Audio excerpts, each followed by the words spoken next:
Sejak dulu berbagai cerita dan pengalaman-pengalaman supranatural telah banyak membantu kita untuk lebih mengenal tentang realitas alam energi atau alam spiritual. Namun karena subjektivitasnya cerita-cerita dan fenomena supranatural seringkali menyebabkan pemahaman yang bias bagi banyak orang. Melalui bukan cerita horor, aku Rin mengajak kita sama-sama saling belajar untuk memahami realitas yang terjadi di balik setiap pengalaman supranatural. Karena menurutku, pemahaman jauh lebih baik untuk kita sebarkan dibandingkan rasa takut. Hai kamu yang selalu positif dan penuh cinta. Kali ini aku akan berbagi kisah bukan cerita horor. Ini merupakan kisah nyata yang dialami oleh Eki. Eki, seorang wanita, seorang ibu muda yang berusia 22 tahun, berasal dari Aceh. Kisah ini terjadi di bulan April tahun 2012. Nah, ini adalah salah satu momen bersejarah dalam kehidupan Eki, karena Eki baru saja melahirkan seorang bayi lucu, bayi sehat. Ini adalah anak pertamanya ya, bayi yang membuat Eki sangat berbahagia, yang sekaligus juga mengubah status Eki selamanya. Dari yang masih gadis remaja, kemudian dia menikah menjadi istri seseorang, lalu dia melahirkan dan dia sekarang menjadi seorang ibu. Ini adalah perjalanan kehidupan yang tentunya membutuhkan waktu untuk Eki bisa mencerna dengan baik, karena dia masih dalam fase beradaptasi beradaptasi dan juga menyesuaikan dengan peran dan fungsinya yang baru, yaitu sebagai seorang ibu. Nah, ketika Eki melahirkan, dia tidak langsung pulang ke rumah, jadi masih menetap di rumah sakit bersalin selama beberapa waktu lamanya. Dan ketika pulang, Eki memutuskan untuk kembali ke rumah orang tuanya. Beberapa waktu lamanya ketika sudah di rumah orang tuanya, ada momen di mana Eki sendirian di rumah. Seringkali sih mungkin sendirian ya, karena orang tuanya memiliki aktivitas sendiri, suaminya juga. Nah, suatu hari Eki ditemani oleh kakaknya. Kakaknya memiliki anak yang mungkin masih balita gitu ya, masih kanak-kanak ya. Ya, jadi hari itu Eki bersama kakaknya, keponakannya dan juga bersama bayinya di rumah aja. Bermain bersama, beraktivitas normal hingga malam hari. Waktunya untuk beristirahat tentunya. Nah, mungkin sekitar jam 9-an kali ya, jam 9-an malam. Setelah Eki memastikan bayinya sudah bersih dan juga nyaman untuk tidur, Eki memutuskan untuk beristirahat juga bersama sang bayi. Tidurnya yang gak terlalu lama lah, mungkin baru belasan menit Eki tertidur. Eki terbangun dan meskipun masih antara sadar nggak sadar ya, namanya orang masih baru bangun tuh, tapi Eki bisa merasakan dan dia juga bisa melihat dari ekor matanya kalau di sebelah ranjangnya ada seseorang misterius yang sedang sholat. Ya, jadi samping ranjang itu memang spot untuk sholat. Tapi yang membuat Eki kaget adalah dan juga bingung, seingat Eki, orang dewasa yang ada di rumah saat itu hanya Eki dan kakaknya yang berada di ruangan sebelah atau di kamar sebelah. Lalu siapa orang ini? Dan ya, sambil bertanya-tanya, tidak hanya kebingungan tapi juga ketakutan. Ya, ketika sosok misterius yang mengenakan pakaian ungu hendak menutup sholatnya, sosok misterius itu memberi salam ke kanan, kemudian memberi salam ke kiri. Di saat itulah Eki bertatapan muka dengan sosok misterius itu. Ya, Eki semakin ketakutan karena betapa mengerikan sosok misterius itu. Mukanya mengerikan, rambutnya acak-acakan, tidak tertata rapi, telinganya juga panjang, pokoknya mengerikan deh. Menurut Eki, dia sempat berteriak minta tolong agar kakak yang ada di ruangan sebelah itu bisa datang menolongnya. Tapi setelah dikonfirmasi, kakaknya tidak mendengar apapun, tidak mendengar suara Eki berteriak. Kurasa wajar ya, karena Eki sangat ketakutan sehingga dia bahkan tidak mampu mengeluarkan suara sedikit pun. Kemudian hari berganti hari, tahun berganti tahun, akhirnya kita ke tahun 2014. Eki di tahun 2014 sudah tidak lagi tinggal bersama orang tuanya, tinggal bersama keluarga kecilnya, suami dan juga anak-anaknya.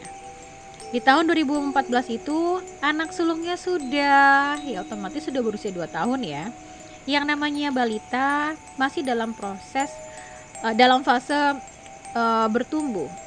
jadi rentan sekali mengalami sakit, entah demam lah atau apapun itu ya, karena memang fase pertumbuhan. Demikian juga anak sulungnya Eki. Suatu hari anak sulungnya ini sakit, jadi dia tuh sering muntah-muntah dan juga buang air besar terus menerus, diare. Nah ini membuat Eki sebagai orang tua itu ya sangat sedih ya. Tidak hanya sedih, itu juga membuat dia jadi panik dan ketakutan, khawatir. Ya, menyaksikan anaknya sakit itu membuat dia semakin cemas, dan ini mempengaruhi kondisi emosionalnya.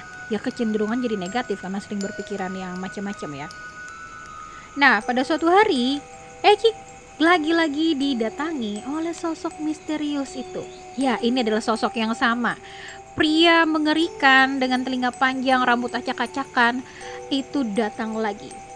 Tapi bedanya adalah dia bersama sosok yang lain, sosok wanita misterius juga. Jadi sosok misterius ini sama-sama lagi sholat, sangat kusyuk berdua.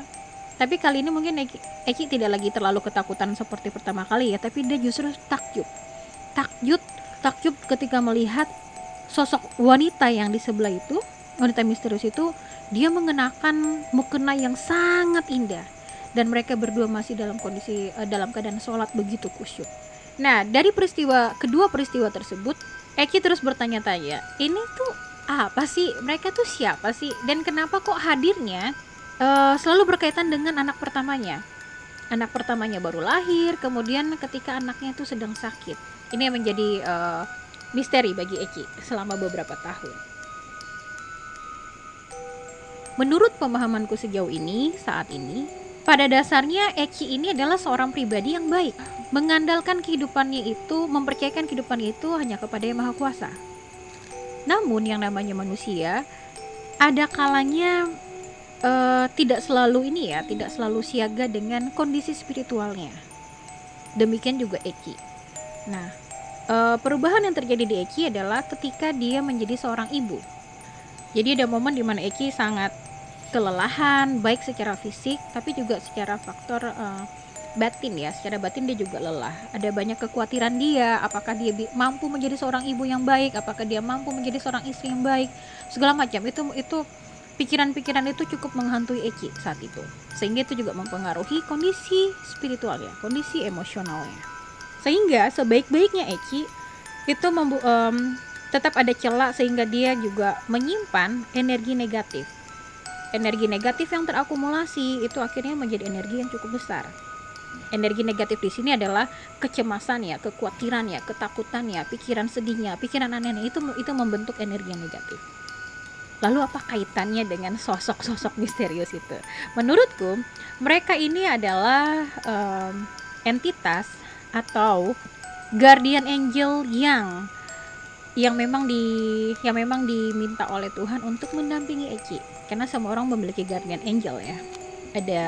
Ada malaikat pendampingnya. Nah, mereka adalah malaikat pendampingnya Eki. Sehingga setiap kali Eki mulai merasa cemas, panik, ketakutan, atau mulai menjadi negatif, Eki selalu diingatkan oleh guardian angel ini untuk selalu ingat sama Tuhan. Makanya setiap kali Eki melihat mereka selalu dalam keadaan sholat. Karena itu benar-benar mengingatkan dia langsung untuk selalu ingat sama Tuhan, langsung beribadah. Jadi dalam kondisi yang sangat senang sekalipun ketika dia baru melahirkan, hingga dia dalam kondisi yang sangat terpuruk, kecemas, takut ketika anaknya sakit, dia harus selalu ingat sama Tuhan. Supaya apa? Dia belajar ikhlas, dia selalu belajar bersyukur, dan selalu belajar tenang. Apakah mereka makhluk berbahaya? Menurutku tidak. Karena mereka selalu datang dalam kondisi sholat, dalam keadaan sedang beribadah. Itu jelas-jelas sudah mengingatkan Eki untuk selalu ingat Tuhan. Apapun yang terjadi selalu ingat Tuhan.